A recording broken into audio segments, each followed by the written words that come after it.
महाराष्ट्राच्या राजकारणात कधी कधी एखादं वाक्य संपूर्ण समीकरण हादरवून टाकतं. आतापर्यंत पडद्यामागे राहिलेली चर्चा अचानक बाहेर येते आणि मग सुरू होतात अंदाज, प्रतिक्रिया आणि नवे प्रश्न. राज्यसभेच्या एका जागेभोवती सध्या असंच काहीसं घडताना दिसतंय. राष्ट्रवादीच्या अंतर्गत बैठकीत छगन भुजबळ यांना राज्यसभेवर पाठवण्याची चर्चा झाली होती, असा दावा अमोल कोल्हे यांनी केल्यानंतर राजकीय वर्तुळात खळबळ उडाली आहे. ही चर्चा नेमकी कधी झाली, त्यामागे काय कारण होतं आणि आज जेव्हा राज्यसभेची निवडणूक डोळ्यासमोर आहे तेव्हा या वक्तव्याचे राजकीय अर्थ काय निघू शकतात, राष्ट्रवादीच्या दोन्ही गटात नेमकं काय सुरू आहे, आज आपण या संपूर्ण घडामोडीचं सविस्तर विश्लेषण करणार आहोत. नमस्कार, मी स्वप्नील आणि आपण पाहतात त्याचं काय महाराष्ट्र. मंडळी, राज्यसभेच्या एका जागेवरून पेटलेल्या चर्चांवर आणि खासदार अमोल कोल्हे यांनी केलेल्या या वक्तव्यावर ज्यामुळे पुन्हा एकदा अंतर्गत राजकारण उघड्यावर आलं आहे. मुख्य मुद्दा काय आहे तर कोल्हेंनी असा दावा केला की अजित पवारांसोबत झालेल्या प्राथमिक चर्चांमध्ये छगन भुजबळ यांना राज्यसभेवर पाठवण्याबाबत चर्चा झाली होती. ही माहिती आतापर्यंत बाहेर आली नव्हती, त्यामुळे हे वक्तव्य राजकीय वर्तुळात गौप्यस्फोट म्हणून पाहिलं जातं. पुणे विद्यापीठात शिवजयंती कार्यक्रमानंतर माध्यमांशी बोलताना त्यांनी सांगितलं की विलिनीकरणाच्या चर्चेदरम्यान अजितदादांनी ओघात छगन भुजबळांना राज्यसभेवर पाठवण्याचा विचार व्यक्त केला होता. आतापर्यंत ही बाब सार्वजनिकरित्या कधी समोर आली नव्हती, त्यामुळे हा एक प्रकारचा राजकीय स्फोटच मानला जात आहे. ही चर्चा नेमकी कधी झाली तर राष्ट्रवादी काँग्रेसमध्ये झालेल्या फुटीनंतर. विलिनीकरणाच्या चर्चेदरम्यान अजित पवार यांच्या गटासोबत संवादाचे 14 फेऱ्या झाल्याचा दावा कोल्हेंनी यापूर्वीच केला होता. त्या चर्चांमध्ये जातनिहाय जनगणना आणि ओबीसी प्रश्न या पार्श्वभूमीवर भुजबळांसारखा नेता संसदेत असणं हे खूप महत्त्वाचं आहे, असा सूर लावला गेला होता. ते असं सांगतात की इथेच या विषयाला पहिला मोठा राजकीय कोन मिळतो. ओबीसी राजकारण. महाराष्ट्रात ओबीसी आरक्षणाचा मुद्दा हा गेल्या काही वर्षात अत्यंत संवेदनशील ठरला आहे. मराठा आरक्षणाच्या पार्श्वभूमीवर ओबीसी समाजात अस्वस्थता वाढली. अशा वेळी भुजबळ हे सातत्यानं ओबीसींचा आवाज ठामपणे मांडताना दिसले. सरकारमध्ये असतानाही त्यांनी काही निर्णयावर सार्वजनिक नाराजी व्यक्त केली. त्यामुळे जर त्यांना राज्यसभेत पाठवण्याची चर्चा झाली असेल तर तो केवळ एक सन्मानाचा मुद्दा नव्हता, तर तो एक राजकीय संदेश ठरू शकला असता की ओबीसी नेतृत्वाला राष्ट्रीय पातळीवर स्थान दिलं जातंय. पण मग पुढं काय झालं? राज्यसभेच्या 7 जागा भरायच्या आहेत. आकडेवारी पाहिली तर महाविकास आघाडीला केवळ 1 जागा मिळू शकते, तर महायुतीचे 6 उमेदवार निवडून येण्याची शक्यता आहे. राष्ट्रवादीकडे एकच संधी. अशा परिस्थितीत प्रत्येक नाव राजकीय वजन घेऊन येत आहे. अजित पवारांच्या निधनानंतर पक्षात नेतृत्वाचा प्रश्न अधिकच संवेदनशील बनला आहे. पार्थ पवार यांचं नाव चर्चेत असल्याचं बोललं जात आहे.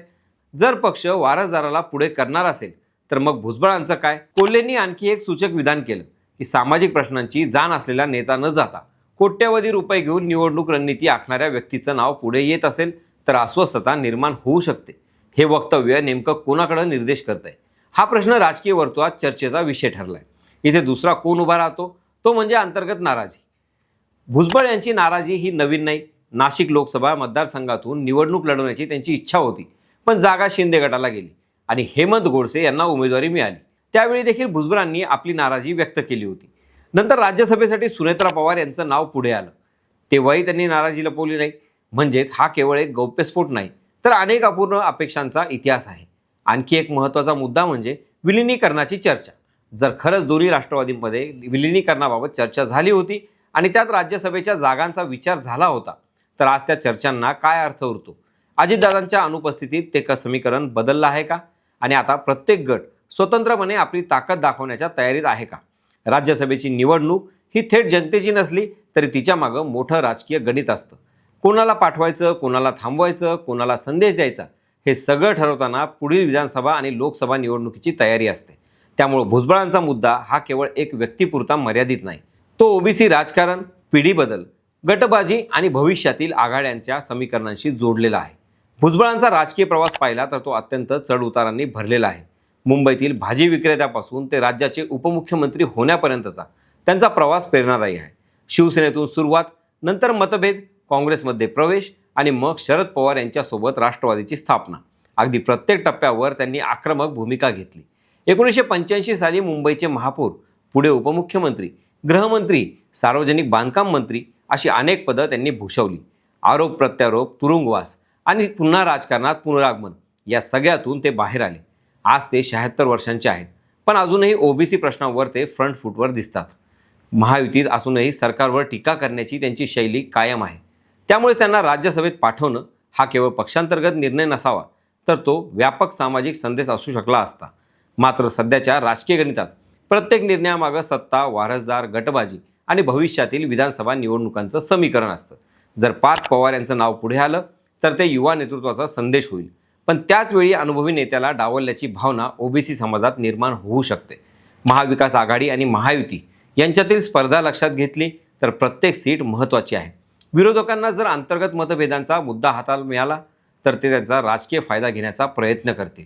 विशेषतः ओबीसी मतदारसंघात ही बाब संवेदनशील ठरू शकते. आता प्रश्न असा आहे की कोल्हेंनी हा मुद्दा आत्ता का मांडला? हा केवळ माहिती उघड करण्याचा प्रयत्न आहे का, की तो एक राजकीय संदेश आहे? विलिनीकरणाच्या चर्चांना अर्थ उरला नाही असं म्हणताना त्यांनी जुन्या चर्चांचं पान का उघडलं? राजकारणात प्रत्येक शब्दाचं वजन असतं आणि जेव्हा राज्यसभेच्या निवडणुका तोंडावर असतात तेव्हा अशा वक्तव्यामुळं पक्षातील समीकरणं हलू शकतात.